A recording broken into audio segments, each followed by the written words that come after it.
அனைவருக்கும் டிவைன் ஹீலர்ஜி மற்றும் ரேகி தாந்திரிக் மாஸ்டரின் அன்பு வணக்கம். இன்றைய காணொளி ஆகாஷிக் பதிவுகள் உங்கள் கர்மாவை 21 நாட்களில் முடிக்கக்கூடிய ரகசியத்தை பற்றி பார்க்க இருக்கிறோம்.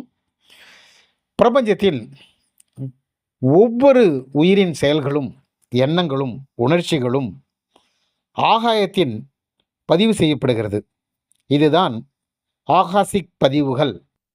இது உங்கள் ஆன்மாவின் முழு வரலாற்றை சொல்லக்கூடிய ஒரு ஏட்டுப்பதிவு. இதனுள் உங்கள் கடந்த கால ஜென்ம உறவுகள், கர்ம விளைவுகள், எதிர்கால வாய்ப்புகள் அனைத்தும் முறையாக பதிவு செய்யப்பட்டிருக்கும். கர்மா என்பது நீங்கள் விதைத்த விதைகள். அவை எப்போது எப்படி முளைக்கும் என்பதை ஆகாசிக் பதிவுகள் தீர்மானிக்கின்றன. சிலர் தங்கள் வாழ்க்கையில் தொடர்ந்து துன்பங்கள், தடை, வறுமை அல்லது உறவு பிரச்சனைகளை சந்திக்கிறார்கள். இதற்கு அவர்கள் ஆகாசிக் பதிவுகளின் பதிந்த பழைய கர்மரேகைகள் தான் இதற்கு காரணம். ஆனால் இது நிரந்தரமல்ல. சரியான ஆன்மீக வழிமுறையில் இந்த கர்மரேகைகளை புதிதாக எழுத முடியும். ஆகாசம் என்பது ஆவி நினைவகம்.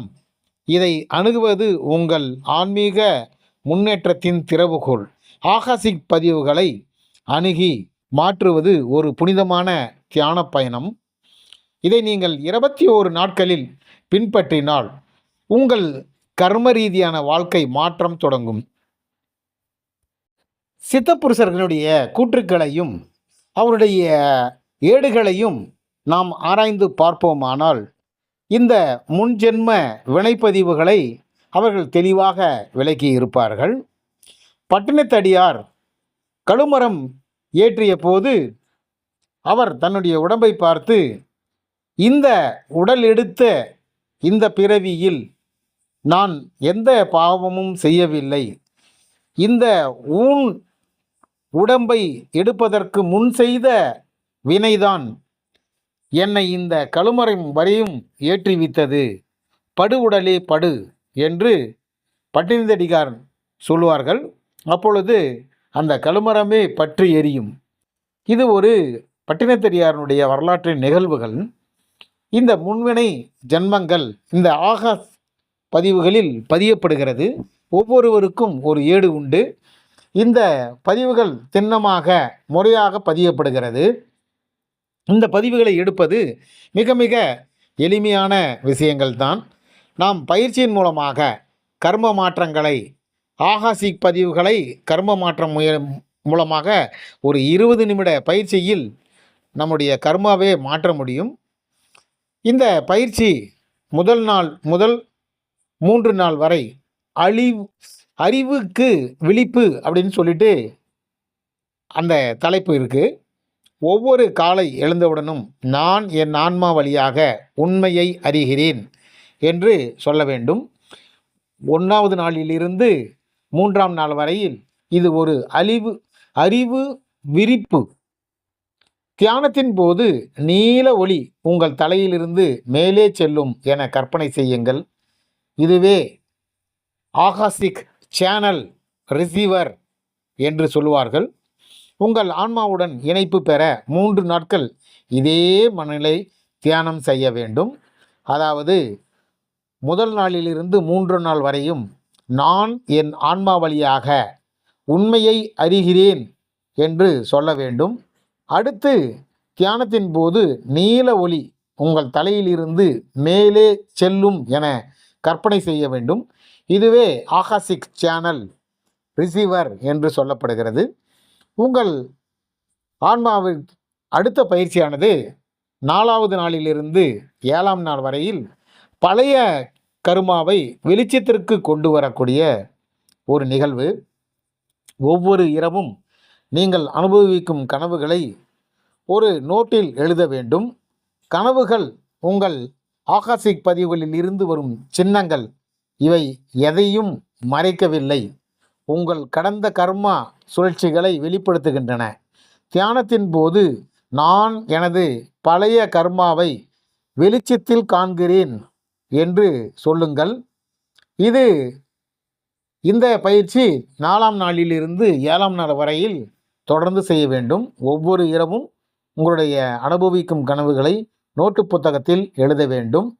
8ஆம் நாளிலிருந்து 12ஆம் நாள் வரை மன்னிப்பு மற்றும் விடுவிப்பு என்ற தலைப்பில் கர்மாவை மாற்றுவதற்கான முதன்மையான வழி மன்னிப்பு.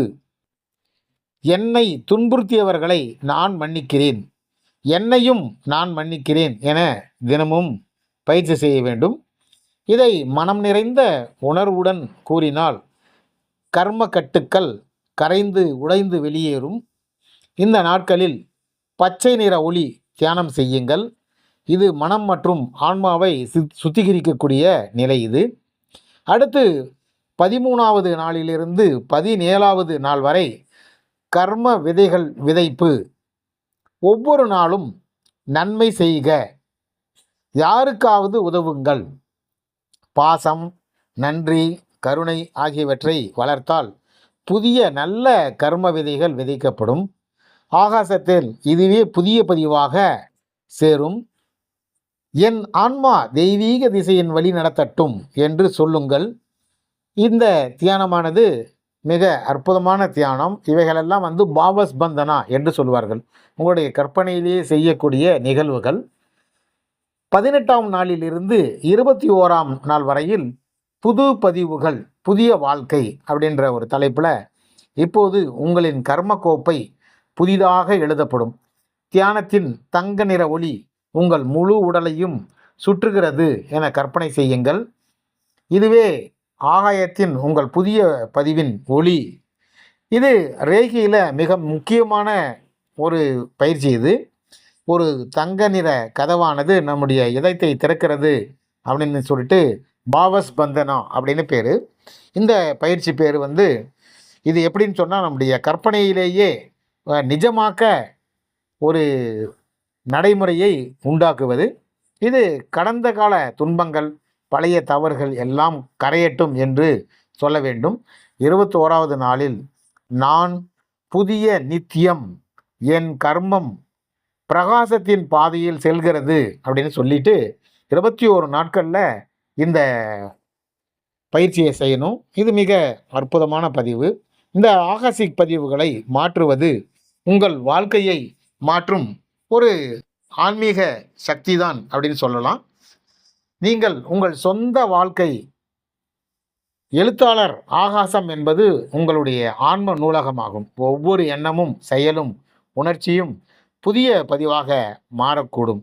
21 நாட்களுக்கு பிறகு உங்கள் மனம் அமைதியாகவும் ஆன்மா தெளிவாகவும் இருக்கும். பழைய கர்ம சுமைகள் கரைந்து புதிய அதிர்ஷ்டங்கள் உருவாகும். உங்களுடைய வாழ்க்கையை மாற்றக்கூடிய நிகழ்வுகள் இது அனுபவபூர்வமாக நாம் பார்க்கும்போது ஆச்சரியமாக இருக்கும். நம்முடைய வாழ்க்கையில் ஒவ்வொரு நிகழ்வும் பாசிட்டிவான நிகழ்வுகள் தொடர்ந்து நடந்து கொண்டே இருக்கும். நாம் எதையெல்லாம் எதிர்பார்க்கிறோமோ நம்முடைய வாழ்க்கையில் சாத்தியமான எல்லாமே இந்த ஆகாசிக் பதிவில் இருந்து புதிய பதிவுகள் இருப்பதன் காரணமாக நமக்கு எல்லாம் கிடைக்கும். உங்கள் ஆவி தெய்வீக ஒளியின் ஒலிக்கத் தொடங்கும். வாழ்க்கையின் நிகழ்வுகள் எளிதாக சீராக அமையும். நல்லவர்களை உங்களிடம் இழுத்து வரக்கூடிய அற்புதமான ஒரு பதிவு இதுவே கர்ம மாற்றம். நீங்கள் உங்கள் ஆகாயத்தை எழுதிய போது நடக்கும் அற்புதம். 21 நாட்கள் தொடர்ச்சியாக இதை செய்தால் பிரபஞ்சம் உங்களை மாற்றத் தொடங்கும். நினைவில் வைத்து கொள்ளுங்கள், ஆகாசம் உங்களுக்குள் உள்ளது. அதை எழுதுங்கள். அதுவே மெய்யான விடுதலை என்று கூறி இந்த பதிவினை நான் நிறைவு செய்கிறேன். இந்த பதிவு பிடித்திருந்தால் சப்ஸ்கிரைப் மற்றும் ஷேர் செய்யவும். நன்றி, வணக்கம்.